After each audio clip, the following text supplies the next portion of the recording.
I'd like to welcome you to BeMoreNews.com, the news before the news, where we uncover the truth.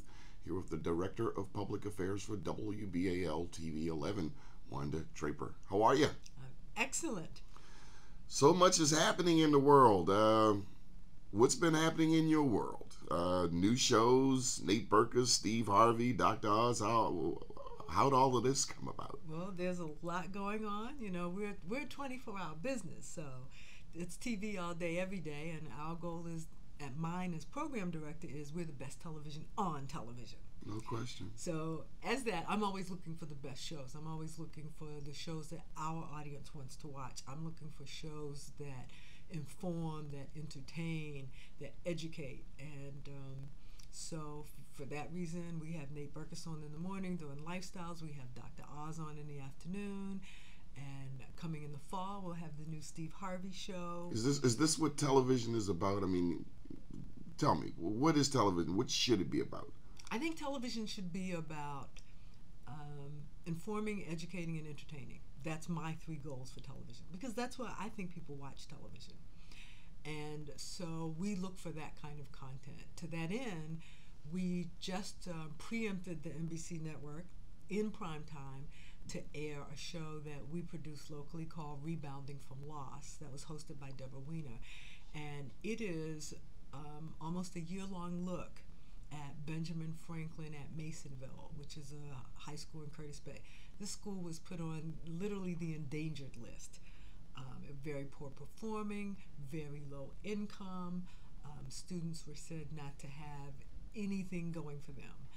And they got a basketball team, and that basketball team started to inspire some spirit in those children. The Bayhawks. And the Bayhawks, the Benjamin Franklin Bayhawks. And as they celebrated the first season and made it from zero to the playoffs, that's a pretty strong feat.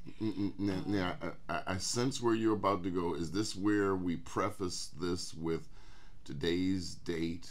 No doubt the end of March 2012, and the nation's attention is focused on Sanford, Florida. Exactly. And what we had in Curtis Bay is some students who saw some hope and put their time and their talents together, led by a wonderful coach, Coach Russell, who just put them together and had them, they became bonded, very strong bond, but a very successful team. But not only successful on the court, they were successful academically as well, which made it possible for them to play on the team. And over the summer, their star player was killed accidentally. Marcus Harvell. Marcus Harvell was shot while they were looking at a gun. And it was very devastating for the team. But one of the things the coach did was rally this team again and said, we're going to stay together and we're going to play for Harvell. And as Deborah Weiner pointed out, this wasn't about revenge. This documentary wasn't about victimization. It was not about hopelessness. This document was about success and achievement and what it means and the difference it can make in the lives of young African American males specifically. And what we saw by having Deborah follow that team through the course of their season is we saw them rebounding from the loss of their lead player. We saw them take other challenges, but we saw them continually rebounding. So we did this wonderful documentary. It aired in prime time, and we got a wonderful response to it. It will be airing again on our digital channel, and on Preakness Weekend, we'll be airing it again 11:30 that Sunday on our main channel, because we want as many people to see it as possible. We've been sending it to schools and distributing and asking people to have their young people look at this and be inspired by it. Now, you're being polite about this, but this is something that ought to be on national television. Dateline, for instance. It is. We believe it is that kind of, definitely that kind of story. In addition to that, we did a 30-minute local special where we had them in our studio talking about, telling their individual stories about what it meant. And that story was called Blocking the Shot. And what we were looking at in that part of the show is how did these surviving students block themselves from the shootings on the street that took Harvell's life. And so it's been very inspiring to us. We are getting responses from our viewing audience that it's been inspiring to them, but in this station, it has been very inspiring. I think it has transformed people's lives. And one of the things we've heard most often, even in-house, is, wow, what strong parents, what strong kids, what a great coach. What we hope this story tells you is that there are strong parents and strong kids and great coaches all over this city and all over this state. We're telling this one story, but there are lots more of them. There are more Bayhawks. There are more Coach Russells. There are more Antoines and all the great kids you see in the special. When you think of the city of Baltimore and your obligation as Director of Public Affairs, you said to inform.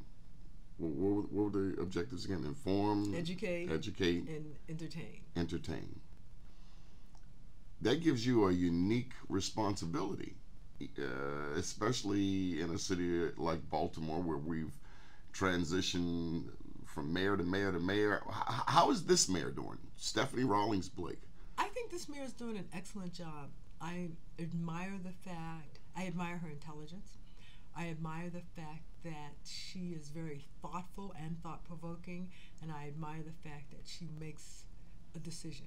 Now, whether or not you politically agree with that decision, to me, is secondary. The fact that she is a leader, and I think she is something that our city can look at and be proud of. I don't go to cities and people say, what's up with your mayor? I go to cities and I get very positive responses about our mayor and the leadership and the image that she portrays and what she stands for, and that makes me proud. So when you think of the story of a Marcus Harvell, and part of your mission here is to inform, we have some things to be proud of here in the city of Baltimore, despite the Trayvon situation, despite the challenges that the president's receiving just this week on health care. I mean, I guess it was sort of a victory in getting it to the Supreme Court. You still have to tell the story. Is that good television? Oh, absolutely. I think you still have to tell the story. We dream, and we should dream, but we also have to be reality-based and recognize what we have to deal with. And yes, we have to tell the story of Trayvon, but we have to tell the story of the Bayhawks too. We have to tell the story of the Supreme Court challenge, but we have to tell the stories of the Ben Carsons and all the great people we have in our medical institutions. So I think we have to tell all of those stories because we need to know all of that. We can't just be entertained. We can't just learn about one community. You know, this is a global society. We're more global than we've ever been, and in the history of this country. And so now we need to have global perspectives. We need to know what's going on. We need to know others' thought processes. We need to hear what the conservatives and what the liberals are saying. We need to know what fringe groups are saying. We need to understand what's going on in our cities, in our states, in our countries, and around our world. The word on the street is the reason that you're the best television on television is because you know where the need or the needs are in the greater Baltimore area, in your catchment area. We try, I try. You're being modest. Now, what's this about best?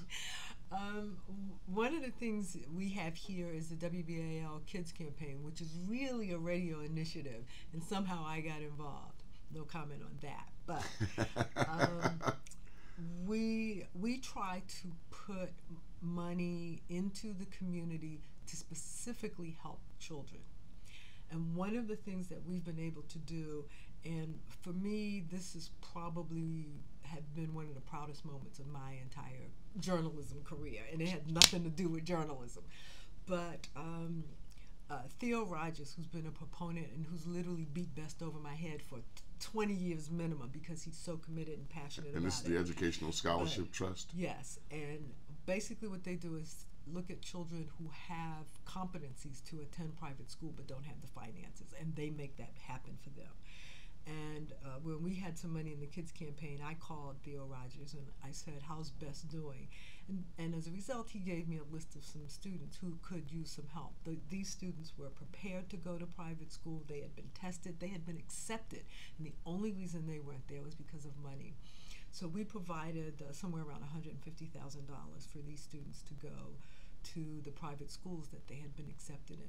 But it didn't stop there, did it? It did not. As a result, that's why they called you. as a result of that, the schools agreed to, some of these kids went in between first and sixth grade, so you've got a first grader, and here we were able to discuss this with the school and have the school commit to keep that kid through 12th grade. And that's a wonderful, wonderful, this is a life-changing experience for these children. Then you talk to any best students. I get letters every year from all of the students. They send me letters. They send me beautiful pictures. I mean, how cute is this? How can you not send her to private school? And she's so smart.